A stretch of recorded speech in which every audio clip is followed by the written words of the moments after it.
Assalamualaikum warahmatullahi wabarakatuh. Apa kabar anak-anak? Semoga selalu dalam keadaan sehat ya.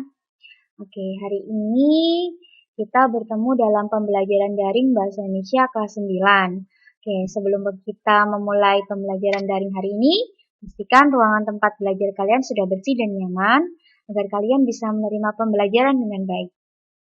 Oke, langsung kita simak saja apa itu teks laporan percobaan. Teks laporan percobaan ini adalah materi pertama yang akan kalian dapatkan di kelas 9. Oke, langsung kita lihat apa itu teks laporan percobaan. Teks laporan percobaan adalah teks yang berisi paparan data secara terperinci, hasil praktik, pengamatan, dan penelitian. Teks laporan percobaan ini ditulis berdasarkan percobaan data setelah pengamat selesai melakukan percobaan atau penelitian. Kegiatan percobaan atau penelitian ini biasanya itu digunakan untuk memperoleh pengetahuan dalam bidang ilmu alam, psikologi, atau sosial. Selanjutnya adalah ciri-ciri teks laporan percobaan. Ciri-ciri teks laporan percobaan yang pertama, disusun berdasarkan hasil percobaan, pengamatan atau penelitian disertai pemecahannya. 2. Pembahasan teks laporan percobaan dikemukakan secara objektif, sesuai realitas atau fakta dan kebenarannya dapat diuji. 3. Teks laporan percobaan menggunakan bahasa ilmiah baku, jelas, komunikatif, dan logis. Dalam melakukan kegiatan percobaan, ini kamu harus memiliki sikap ilmiah. Sikap-sikap ilmiah yang harus dilakukan ini adalah sebagai berikut. Yang pertama, A. Mampu membedakan antara fakta dan opini. B. Memiliki dan mengembangkan rasa keingintahuan. C. Mampu berpendapat secara ilmiah dan kritis. D. Mengembangkan sikap kerjasama, jujur terhadap fakta, disiplin, tekun, dan semangat bekerja.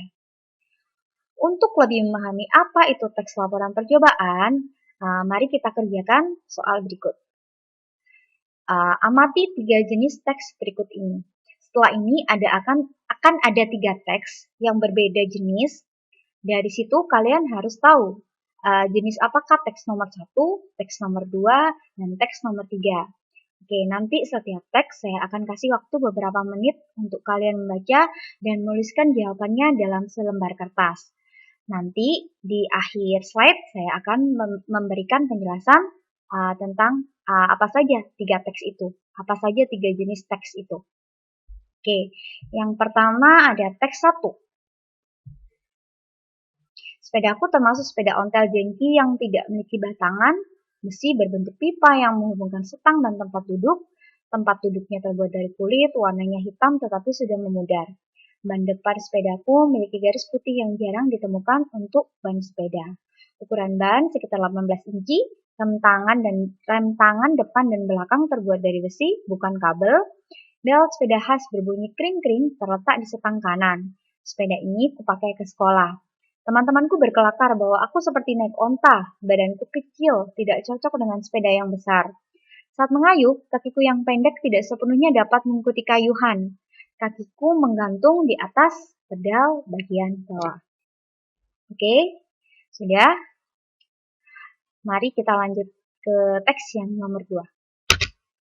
Teks 2. Fixed gear adalah gear atau gigi kaku yang menggerakkan sebuah sepeda ataupun kendaraan lain dan merupakan bagian disebut drivetrain. Drivetrain merupakan gabungan berbagai komponen yang saling terhubung dan merupakan sistem penggerak sepeda yang terdiri atas pedal, lengan engkol, gear depan, gear belakang, dan tentunya rantai. Gabungan komponen di bagian pedal yaitu pedal, lengan engkol, dan gear depan. Rantai akan melingkari gear depan dan mengikatnya dengan gear belakang yang terhubung dengan roda belakang. Ketika pedal diinjak, lengan engkol akan mengikutinya, memutar gear depan yang tertempel, kemudian menarik rantai yang juga otomatis mengajak gear belakang untuk berputar. Karena gear menempel pada roda belakang, berputarlah roda itu dan meluncur. Oke, sudah kalian amati teks yang nomor 2. Sudah, mari kita lanjut ke teks yang nomor 3. Teks 3. Sepeda adalah kendaraan beroda 2 atau 3, mempunyai setang, tempat duduk, dan sepasang pengayuh yang digerakkan kaki untuk menjalankannya. Salah satu jenis sepeda yang banyak digunakan hingga tahun 1970-an adalah jenis ontel. Sepeda ontel memiliki ciri posisi duduk tegak, reputasi sangat kuat, dan bermutu tinggi. Rumah rantai tertutup dengan gigi yang tidak bisa diubah, dan biasanya terdapat dinamo di bagian roda depan untuk menyalakan lampu. Sepeda ontel juga dilengkapi rem drum untuk pengereman. Berbagai merek sepeda ontel dari berbagai negara di pasar Indonesia. Pada segmen premium, misalnya merek Converse, Gazelle, dan Sunbeam.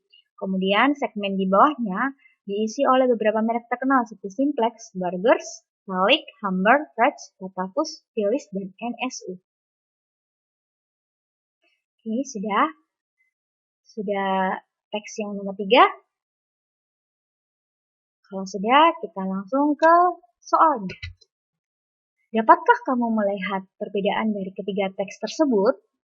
Oke, tadi sudah ada 3 teks. Di situ ternyata ada 3 teks. Yang pertama ada teks laporan percobaan, ada teks eksplanasi, dan juga ada teks deskripsi. Kira-kira dari ketiga teks tersebut, mana yang termasuk laporan, mana yang termasuk eksplanasi, dan mana yang termasuk dengan teks deskripsi. Oke, kalian sudah tuliskan jawabannya di kertas? Oke, teks laporan, teks eksplanasi, dan teks deskripsi. Untuk teks deskripsi kita sudah pelajari di kelas 7. Dan teks eksplanasi sudah kita pelajari di kelas 8. Sedangkan untuk teks laporan baru kita pelajari di kelas 9. Oke, kalau sudah kalian tulis semua jawabannya, kita akan lanjut ke pembahasan. Oke, pembahasan. Oke, ternyata untuk teks yang pertama adalah teks deskripsi. Teks deskripsi disajikan dengan penggambaran objek secara jelas seolah-olah pembaca mendengar, melihat, dan merasakan objek yang digambarkan. Kita bisa melihat teks 1.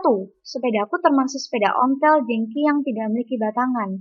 Di sini kita bisa melihat, seolah-olah melihat apa yang digambarkan oleh penulis. Oh, sepedaku termasuk sepeda ontel jengki yang tidak punya batangan. Besinya berbentuk pipa yang menghubungkan setang dan tempat duduk. Karena itu, teks yang nomor 1 ini termasuk dalam teks deskripsi. Oke, sekarang lanjut ke yang nomor 2. Teks nomor 2, jawabannya adalah tentang teks laporan percobaan. Kenapa teks laporan percobaan? Karena di sini penulis telah melakukan pengamatan pada sepeda. Di sini ada kata-kata ketika pedal diinjak, lengan engkol akan mengikutinya.